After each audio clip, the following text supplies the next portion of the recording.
The universe doesn't care about you. It never did. Your suffering, cosmically unnoticed. Your joy, universally irrelevant.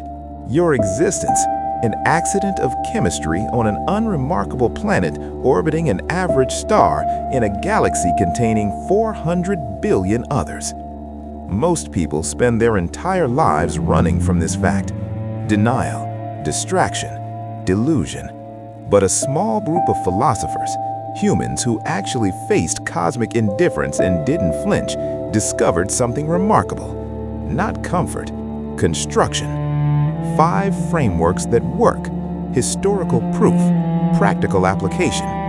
No false promises, just the honest tools for building meaning in meaninglessness. Let's define terms. When I say the universe doesn't care, I mean something specific. No cosmic observer watching your choices. No divine plan unfolding through your life. No ultimate justice balancing your suffering with reward. No inherent purpose written into your existence. The universe operates according to physical law, not moral law. Gravity doesn't care if you're good. Entropy doesn't pause for your grief. Stars explode, destroying civilizations with the same indifference they explode, creating new solar systems. And you are matter that became conscious, temporarily.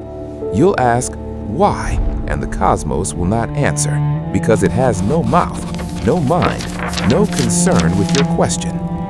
If you've felt small, you're not imagining it. If you've wondered, what's the point? That's not depression, that's clarity. If you've questioned whether anything truly matters, welcome to philosophical adulthood. Most humans confronting this reality choose one of 3 paths. Path 1, denial, retreat into religion, spirituality, or any system promising cosmic care. God has a plan. The universe sends signs. Everything happens for a reason. Comforting, unsustainable, because evidence keeps contradicting the story. Path 2, despair, nihilistic surrender. Nothing matters, so why try? Philosophically consistent, existentially catastrophic, leads to paralysis, depression, or worse. Path 3, distraction. Stay busy, chase pleasure, scroll endlessly, work obsessively, anything to avoid the void staring back. Effective temporarily, eventually exhausting. The question always returns. But there's a 4th way, the philosopher's path. Not comfort, construction, not denial, acceptance, not despair, defiance. 5 philosophers, 5 frameworks, 5 tools for living fully in an indifferent cosmos. Albert Camus and absurdist revolt. Marcus Aurelius and Stoic discipline, Friedrich Nietzsche and self-creation, Frankl Victor and meaning-making, Buddhist non-attachment and presence. You'll also meet someone who embodies this, a real human who stopped searching for cosmic care and started building terrestrial meaning. Proof it works. Evidence humans can thrive knowing the truth. By the end, you'll have practical application, daily practices, life domains, what it actually looks like to flourish in the void. But first, we need to be completely honest about what we're facing. Wait, before we trace these 5 frameworks, understand something. Only a small percentage of people who start this video will finish it. Most can't handle what comes next. If you have the intellectual courage to explore the tools for living in cosmic indifference for the next 47 minutes, then subscribe right now, because this channel exists to explore philosophy that doesn't comfort, it clarifies. Hit that subscribe button, turn on notifications. The 5 frameworks start now. The evidence of indifference. How do we know the universe doesn't care? 3 categories of evidence. Evidence category 1, suffering distribution. If the universe cared, if there were cosmic justice or divine providence, suffering would correlate with deserving. It doesn't. Children die of cancer, genocides succeed, the cruel often prosper while the kind suffer. Earthquakes kill indiscriminately. They don't check the moral status of victims before the ground opens. Tsunamis drown the devout and the atheist with equal efficiency. Viruses replicate according to biology, not ethics. Pain finds the innocent as easily as the guilty. This isn't an argument against God. That's theology. This is observation. Whatever governs reality doesn't use human moral categories. Evidence Category 2. Cosmic Scale. Earth, one planet. Sun, one of 400 billion stars in our galaxy. Milky Way, one of 2 trillion galaxies in the observable universe. You are currently on a rock hurtling through space at 67,000 miles per hour around a star that will eventually expand and consume this planet. In 5 billion years, Earth will be ash. In 10 billion, the sun will be a dead ember. In a googol years, the last star will flicker out, and the universe will be dark forever. Your entire civilization, every human who has ever lived, every achievement, every love story, every war, every piece of art occupies a vanishingly brief moment in cosmic history. We appeared 300,000 years ago. The universe is 13.8 billion years old.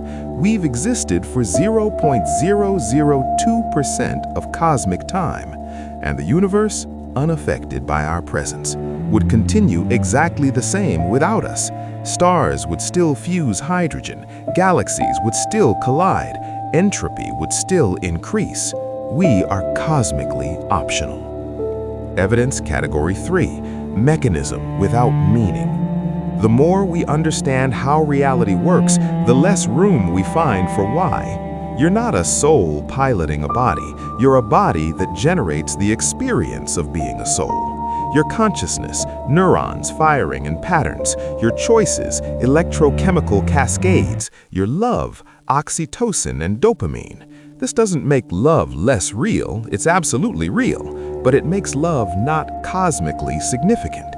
It's a biological mechanism that helped primates form pair bonds strong enough to raise vulnerable offspring. Beautiful, evolutionarily useful, not divinely ordained. Every meaning you've ever found generated in 3 pounds of meat between your ears. Every purpose you've ever felt, neurochemistry. Every moment you thought this matters. Yes, it mattered to you, but not to the cosmos. The universe is machinery, extraordinarily complex machinery that can create consciousness, but machinery nonetheless, and machinery doesn't care. The 3 inadequate responses. So most humans confronting this reality respond in one of 3 ways. None of them work. Response 1. The denier. No, the universe does care. I feel it. I've experienced synchronicity. God answered my prayer. The universe sent me a sign. And maybe you have felt something.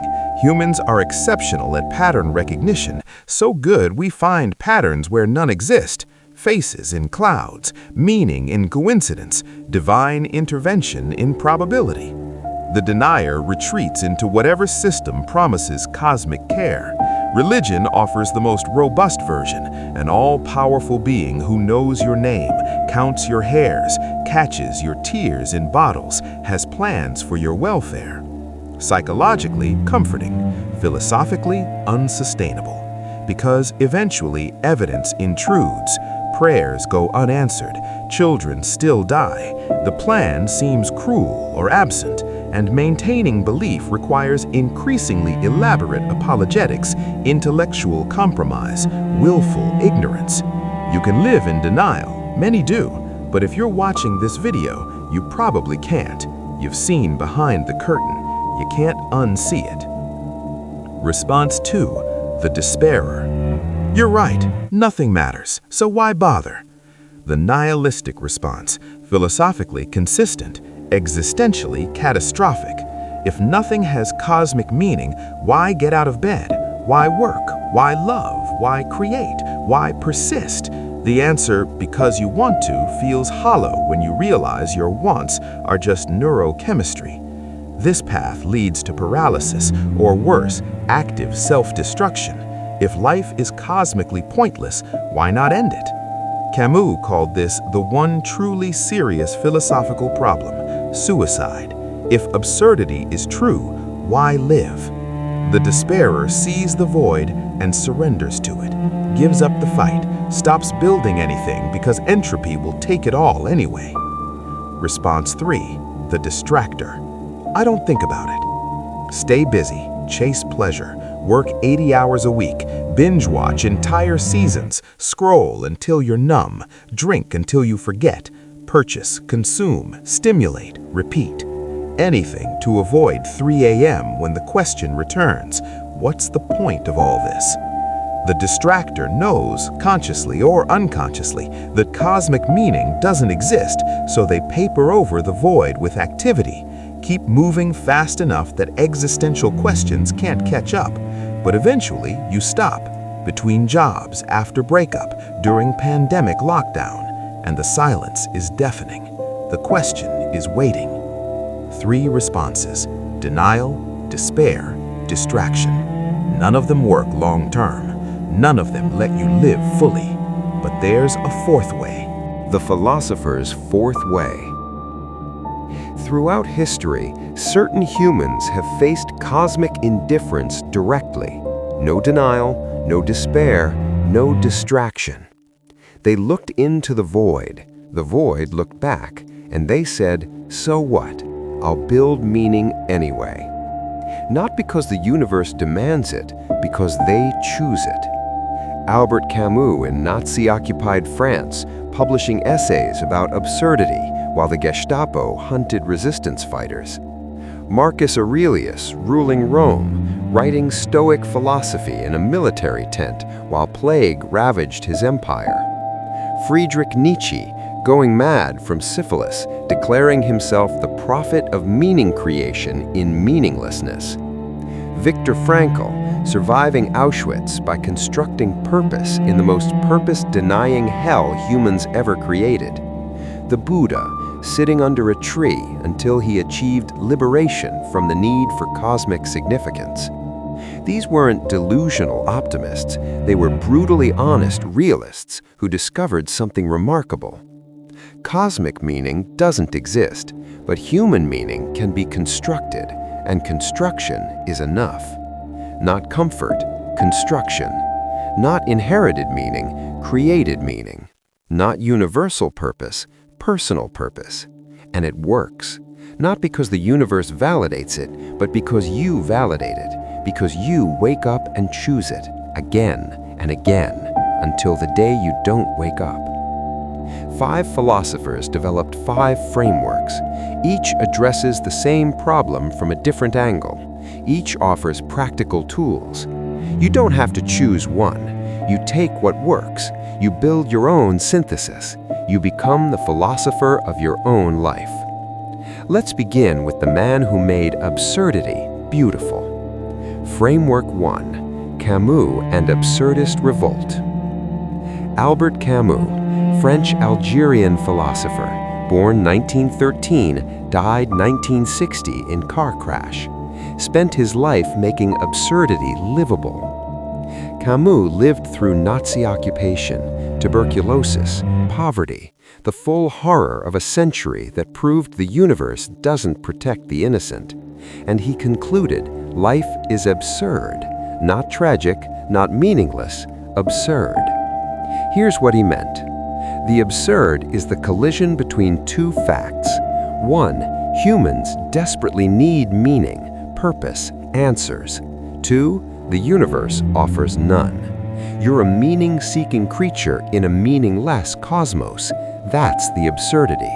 Not that nothing matters, but that you care in a universe that doesn't. You ask why? Silence. You demand justice. None comes. You search for purpose. Find only yourself searching. Most people, Camus said, discover absurdity and immediately try to escape it. They leap into religion or collapse into suicide or stay drunk on distraction. But Camus proposed something radical. Live in the absurd. Don't escape it. Embrace it. He called it revolt. Not political revolution, philosophical rebellion. The universe doesn't care? Fine, I care anyway. Nothing has inherent meaning? I'll create meaning. Cosmic purpose doesn't exist? I'll build personal purpose. Death ends everything? Then I'll live fully before it arrives. Camus' most famous metaphor, Sisyphus.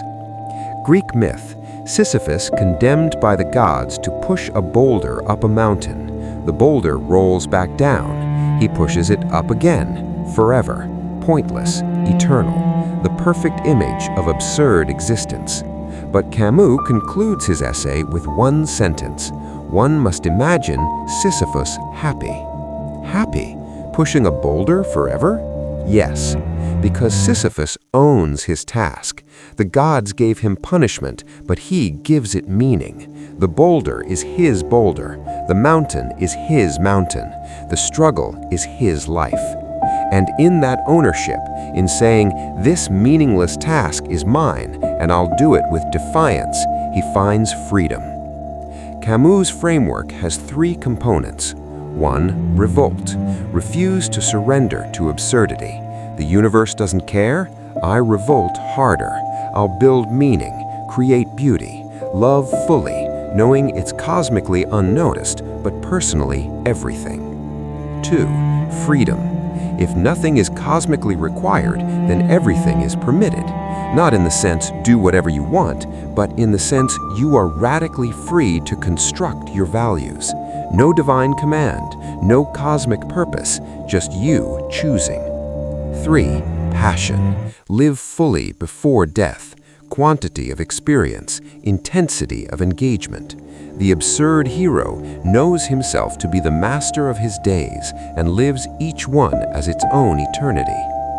Here's what this looks like practically. You wake up knowing your work is cosmically pointless. You do it with excellence anyway, not because it matters ultimately, but because you matter to you. You love someone knowing the universe doesn't validate that love. You love deeply anyway, because the universe's indifference doesn't negate the reality of your feeling.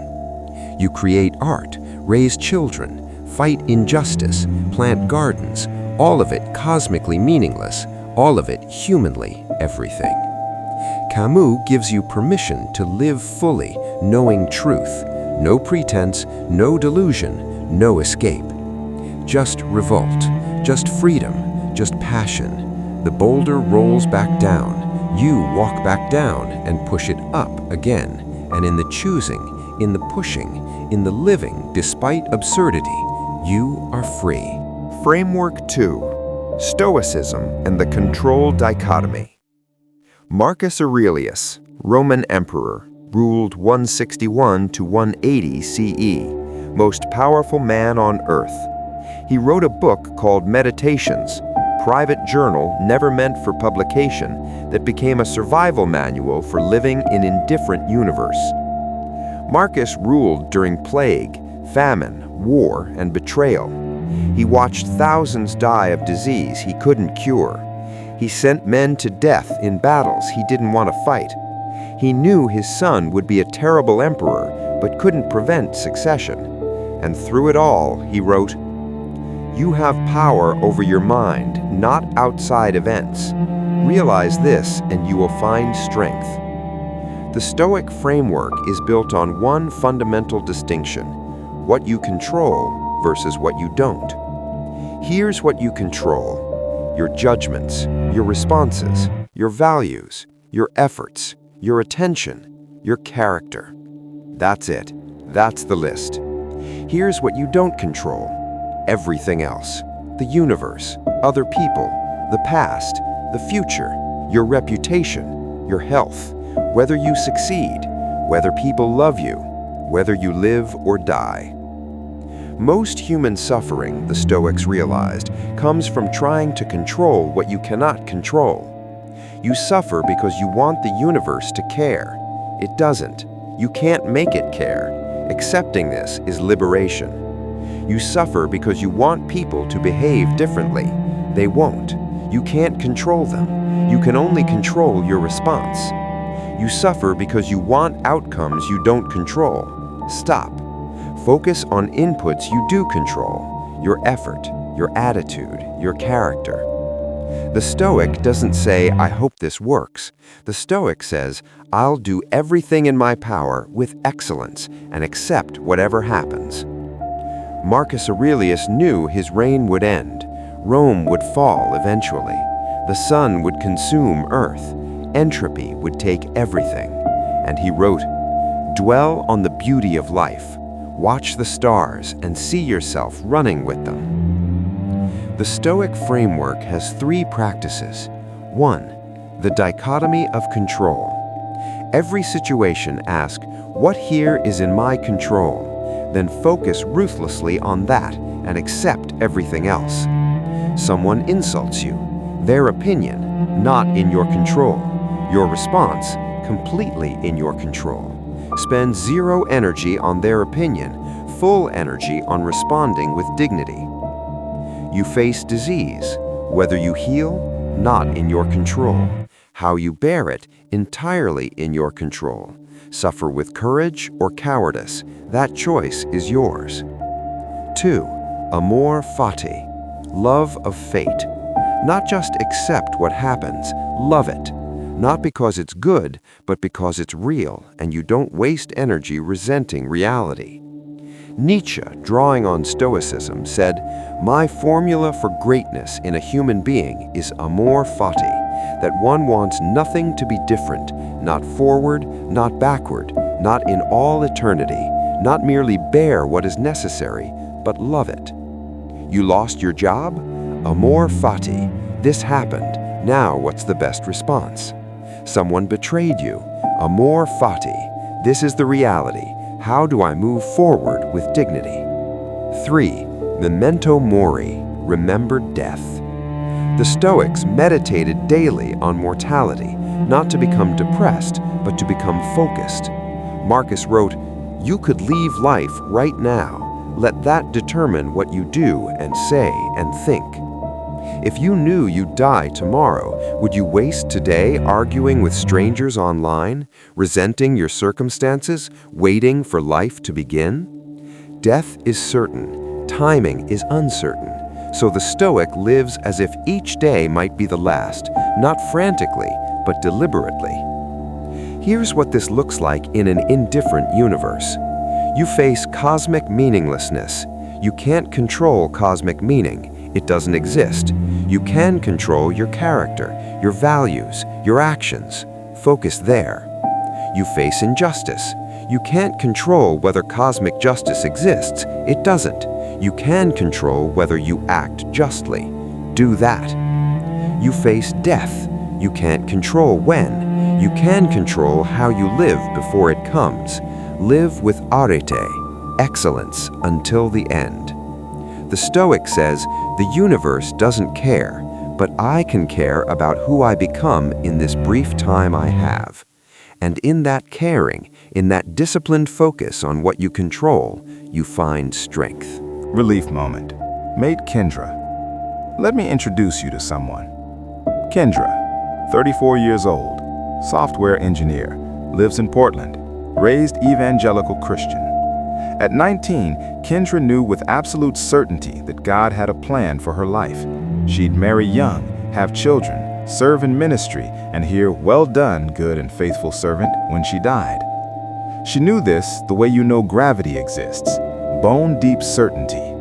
At 27, that certainty cracked. Not from trauma, not from rebellion, from reading. She read the history of her religion, read other religions, read philosophy, read about how beliefs form, how we rationalize, how certainty works psychologically. And one morning she woke up and no longer believed. Not had doubts, didn't believe. The thing that had organized her entire life, God's plan, cosmic purpose, divine love, gone. She described the next 6 months as free-falling through darkness. If God doesn't exist, what's the point of marriage, of children, of being good? Why get out of bed? Why not just end it? At her lowest point, sitting on bathroom floor at 3 a.m., she Googled "How to Live Without God" and found Camus.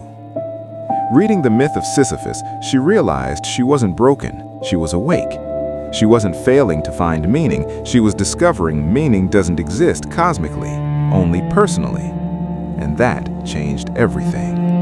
Today, Kendra is the happiest she's ever been. Not because she found new cosmic meaning, but because she stopped searching for it. She still gets up at 5:30 a.m., not because God commands it, but because she values discipline. She still volunteers at homeless shelter, not to earn heaven, but because suffering is real and she can reduce it. She got married last year, not because marriage is ordained, but because she found someone she wants to build a life with. She's learning piano. Why? No cosmic reason. She just wants to. And in a meaningless universe, I want to is enough. She told me, when I believed in God, I thought I had meaning. Turns out I had borrowed meaning. Now I create my own, and it's mine. Nobody can take it. Nobody has to validate it.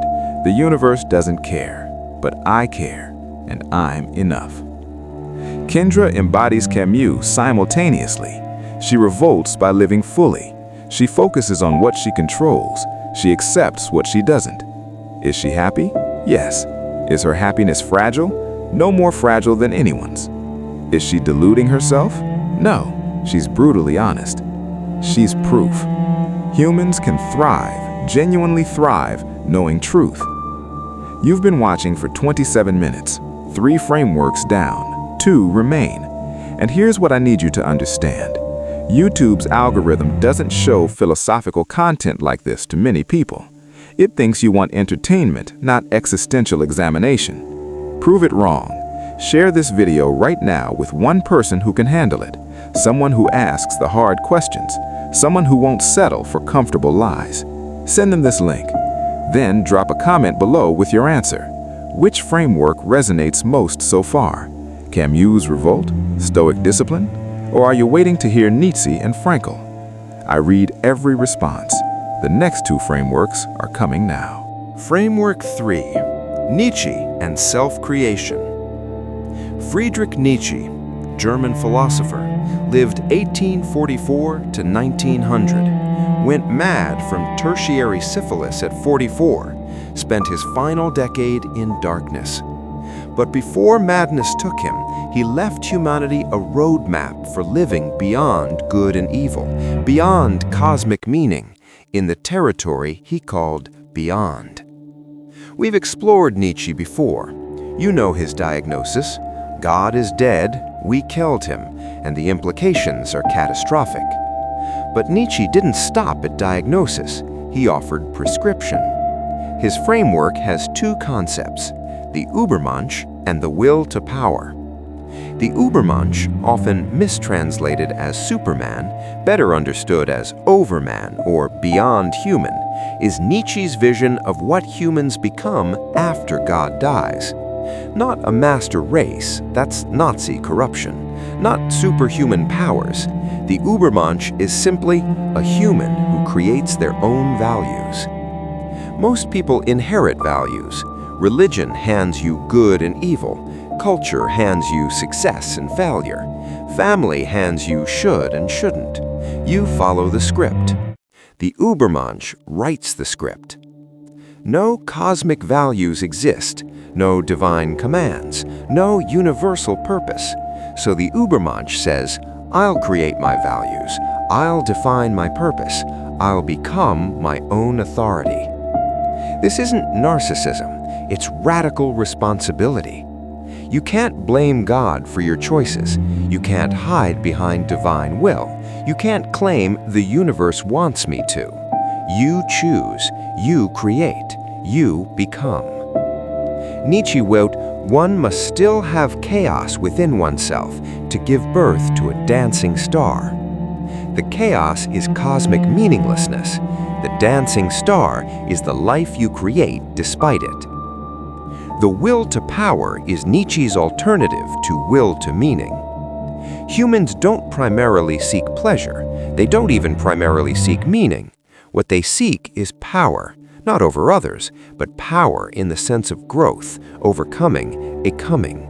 You want to be more than you are, stronger, wiser, more capable, more yourself. That drive, that will to overcome obstacles and become is fundamental. The universe is indifferent? Good. That means resistance, and resistance is what you push against to grow. Nietzsche rejected comfortable happiness. He rejected easy meaning. He wrote, "What does not kill me makes me stronger." Not because suffering is good, but because overcoming suffering makes you powerful. Here's what this looks like practically. You face challenge. Most people ask, "Why is this happening to me?" The Übermensch asks, "How can I use this to become stronger?" You face choice. Most people ask, "What should I do?" The Übermensch asks, "What do I will?" You face life without cosmic purpose. Most people despair. The Übermensch sees opportunity. No script to follow means you write your own. No values handed down means you create them. No inherent meaning means every meaning you build is authentically yours. Nietzsche's framework, become who you are. You must have chaos within you to give birth to a dancing star. Not who your parents want, not who society expects, not who God commands, because God is dead. Who you are, who you will yourself to be, who you create through your choices. You are not given a self, you forge a self. And the universe is indifference? That's not obstacle, that's freedom. Nothing stops you except yourself. The Stoic accepts what they cannot control. The absurdist revolts in the face of meaninglessness. The Übermensch creates meaning through becoming. Framework 4. Frankl and meaning-making. Viktor Frankl, Austrian psychiatrist, survived Auschwitz, lost his wife, parents, brother in the camps, emerged and wrote Man's Search for Meaning, a book about finding purpose in the most purpose-denying hell humans ever created. If anyone earned the right to say nothing matters, it's Frankl. He watched humans reduced to numbers, watched bodies pile like cordwood, watched the universe demonstrate with ruthless clarity that it doesn't care. And Frankl observed something remarkable. Some prisoners survived, not the strongest, not the healthiest, the ones with reasons to survive. Frankl developed a framework he called logotherapy, therapy through meaning. Core insight: humans can bear almost anything if they have a why. Not cosmic why, not divine purpose, personal why. I must survive to reunite with my wife. I must survive to finish my manuscript. I must survive to tell this story. The why doesn't have to be cosmically significant. It has to be personally sufficient. Frankl wrote, "Everything can be taken from a man but one thing, the last of human freedoms, to choose one's attitude in any given set of circumstances, to choose one's own way. You cannot always choose what happens to you. You can always choose what it means to you." Frankl's framework has 3 pathways to meaning. Pathway 1, creating or doing work. You make something, you contribute. You leave the world slightly different than you found it. Doesn't have to be great art or world-changing discovery. Can be a well-taught lesson, a properly built table, a beautifully written line of code. The universe doesn't care, but you care about doing it well, and that caring is meaning. Pathway 2, experiencing something or loving someone. You don't have to create meaning through action. You can find meaning through experience. Watching a sunset, loving your child, hearing music that moves you, walking in forest and feeling connection to something larger. These moments don't require cosmic validation. They're sufficient on their own. The sunset is meaningful because you experience it as meaningful. Pathway 3, the attitude you take toward inevitable suffering. This is Frankl's most profound contribution.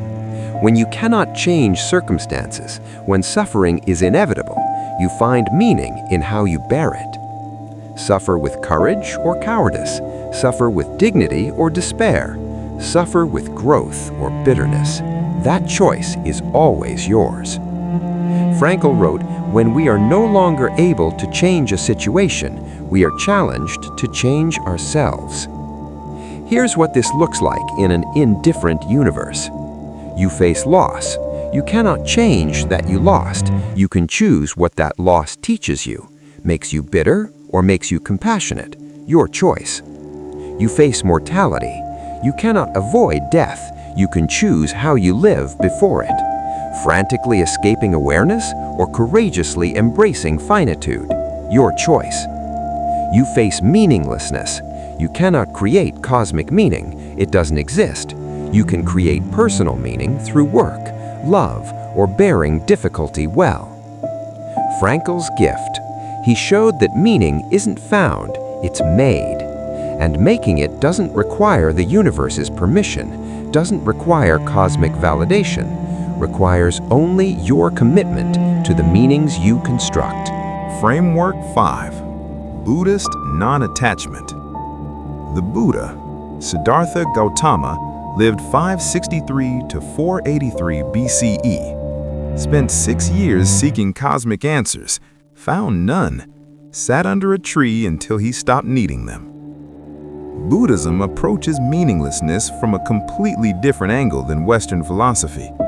Camus revolts, Stoics focus, Nietzsche creates, Frankl constructs. The Buddha says, release.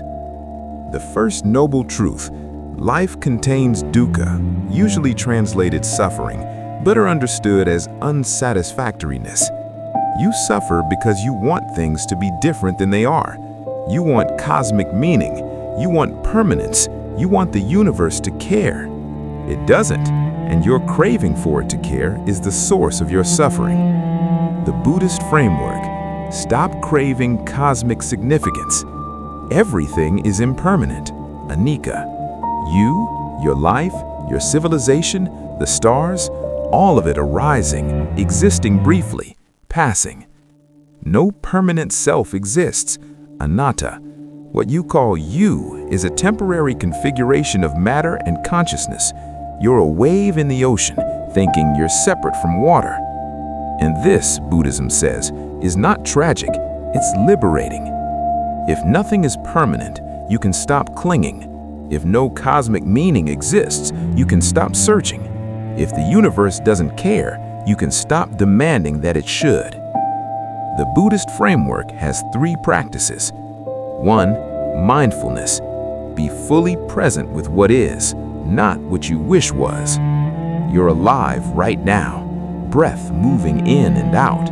Sensations arising and passing. This moment, the only moment that exists, is enough. Not because it has cosmic significance, but because it is. 2. Non-attachment. Hold everything lightly. Love people without clinging. Value things without grasping. Create without demanding permanence. Everything passes. Everything changes. Let it. The universe is indifferent. Stop needing it to care. Your attachment to the idea that it should care is what hurts you. 3. Compassion. Since everyone suffers from cosmic meaninglessness, respond with kindness. Everyone you meet is struggling with the same reality, impermanence, mortality, lack of cosmic purpose. Be gentle with them. Be gentle with yourself. Here's what this looks like practically. You face cosmic indifference. Instead of fighting it, you accept, yes, the universe is indifferent. This is reality. What's here in this present moment that I can appreciate? You face impermanence. Instead of despairing, you recognize everything passes. My pain will pass. My joy will pass. This moment will pass, so I'll be here for it while it exists. You face meaninglessness. Instead of constructing elaborate meaning, you release the need. Meaning doesn't need to exist cosmically for me to be here, breathing, experiencing this moment. The Buddhist framework isn't nihilism, it's liberation from the need for anything beyond this. The other 4 frameworks build meaning. Buddhism releases the need for meaning. Both work.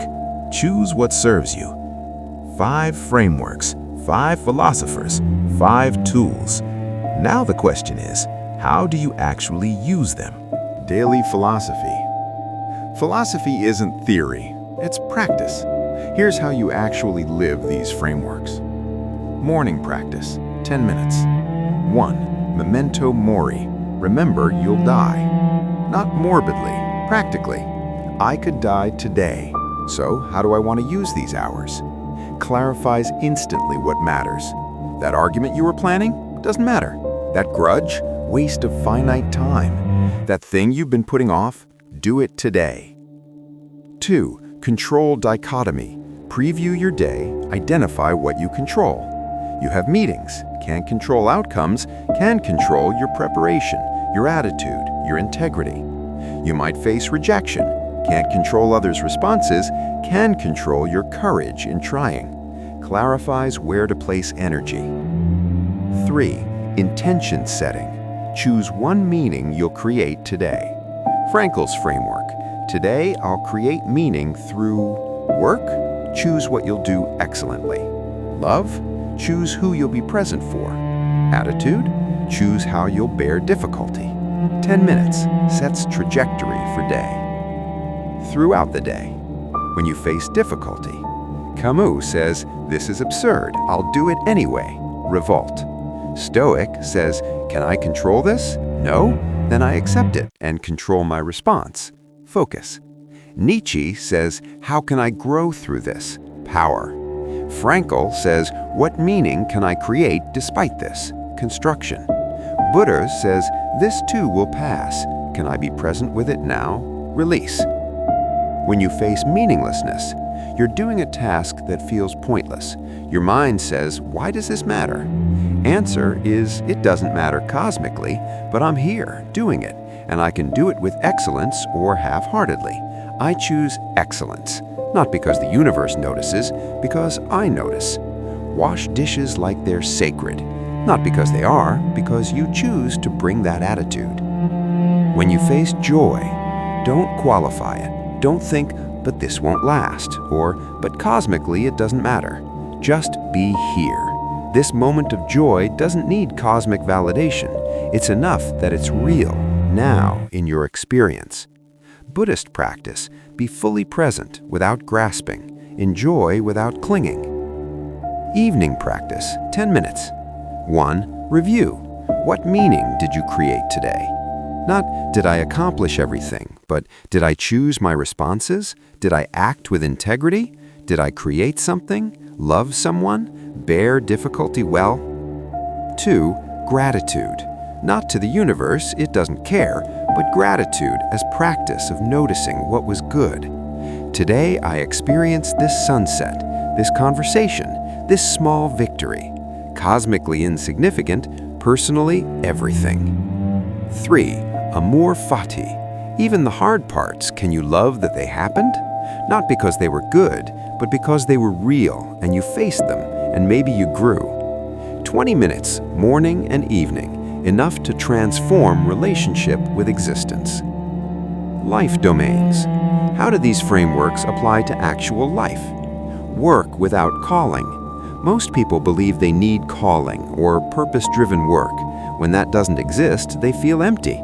Framework shift. Work isn't cosmically meaningful, but you can do it meaningfully. Frankel, create meaning through doing work excellently. Stoic, control your effort, not outcomes. Camus says work is absurd. Do it anyway with defiance. You don't need divine calling. You need commitment to doing what you do well. Love without divine plan. No soulmates, no meant to be, no cosmic romance, but love is still real. You choose someone and keep choosing them. That's more meaningful than destiny. Nietzsche says love as an act of creation. You create this relationship through choices. Buddhist, love without attachment. Be present, don't grasp. Frankel, another person becomes a pathway to meaning through experience. Suffering without redemption. Suffering doesn't happen for a reason. There's no cosmic plan, no redemption arc. But Frankel's third pathway, how you bear it, matters. Suffer with dignity. grow through pain. Let suffering make you compassionate, not bitter. Not because it redeems the suffering, but because that's who you choose to be within it. Joy without justification. You don't need a reason to be happy. In fact, happiness without reason is better. It's not contingent on circumstances. It's not conditional on cosmic validation. You're happy because you choose to notice what's good, because you're present, because you decided joy doesn't need the universe's permission. Camus says the struggle itself towards the heights is enough to fill a man's heart. Death without afterlife. You will die completely, no continuation, which means every moment before death matters infinitely more. Stoic, memento mori focuses you. Buddhist, impermanence makes life precious. Camus, finicity makes revolt meaningful. Death isn't a tragedy. Death is a deadline. Live accordingly. Historical proof. You're not the first to live this way. Epicurus, 341 to 270 BCE, taught that gods don't care about humans, built community based on friendship and philosophy, died peacefully, surrounded by students, happy despite meaninglessness. Baruch Spinoza, 1632 to 1677, excommunicated by Jewish community for denying personal God, lived in poverty, grinding lenses, wrote philosophy of acceptance and joy, never married, no children, died young, called his death day happy because he lived according to truth. Bertrand Russell, 1872 to 1970, atheist, rationalist, new universe indifferent, married 4 times, fathered children, won Nobel Prize, fought for justice, lived to 97. When asked what kept him going, 3 passions: longing for love, search for knowledge, unbearable pity for suffering. These passions made my life worth living. Simone de Beauvoir, 1908 to 1986, existentialist, feminist, new cosmic meaning fiction, wrote, "One is not born, but rather becomes." Created meaning through writing, relationships, political action, lived fully until final breath. And millions today, secular humanists, atheists, agnostics, philosophers, scientists, artists, regular people who confronted meaninglessness and chose to build meaning anyway. They get married, raise children, create beauty, fight injustice, love deeply, die peacefully. Not because the universe validates it, because they validate it. You're not alone. This path has been walked before, and the people who walked it, they flourished. What life looks like. So, what does life look like after you accept an indifferent universe? Not dystopian, not depressing. Free. You wake up without asking, what's the point? Because you've answered it. The point is what you make it today. You work without needing cosmic calling. You do your work well because you value excellence. The universe doesn't care. You do. That's enough. You love people knowing their temporary configurations of matter. You love them harder because of that. No guarantee, no destiny, just choice, renewed daily. You face difficulty without asking, why me? Because why anyone? The universe doesn't distribute based on deserving. You bear difficulty with dignity because that's who you choose to be. You experience joy without needing justification. Sunset, music, moment of peace. Cosmically meaningless, personally everything. You make decisions without divine guidance. No prayers for signs, no waiting for the universe to show the way. You think, choose, act, accept consequences. Terrifying, empowering. You face death knowing there's nothing after, which makes every day before death matter more. You're not killing time before eternity. This is eternity, the only one you get. You stop asking, does this matter? Because you've changed the question. New question, does this matter to me? And if it does, that's sufficient. The universe doesn't care, but you're not the universe. You're a brief arrangement of matter that became conscious and decided to care anyway. And that caring, that defiant, constructed, chosen caring in the face of cosmic indifference, is meaning. Final challenge. You have a choice now. Same three paths you've always had. Denial. Retreat back into comfortable lies. Pretend the universe cares. It's easier. Despair. Surrender to meaninglessness. Let absurdity win. Stop building. Construction. Face truth. Accept indifference. Build meaning anyway. The first path is cowardly. The second is surrender. The third is courage. Not because you're special, not because you're strong, but because you're here, alive, capable of choosing, and you decide to use that capacity. The universe doesn't care. So what? You care. Build on that. If this changed how you see existence, you'll want to watch what comes next. The ethics of extinction. Should humanity voluntarily end? The philosophical case for and against.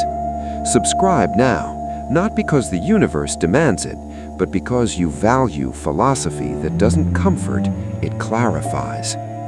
Drop a comment. Which framework resonates? Camus? Stoic? Nietzsche? Frankl? Buddha? Or your own synthesis? The universe doesn't care about this video, doesn't care about your comment, doesn't care that you watched for 50 minutes. But we care. This conversation between humans trying to live honestly in cosmic void, this matters. Not ultimately, sufficiently. The universe doesn't care. Live anyway.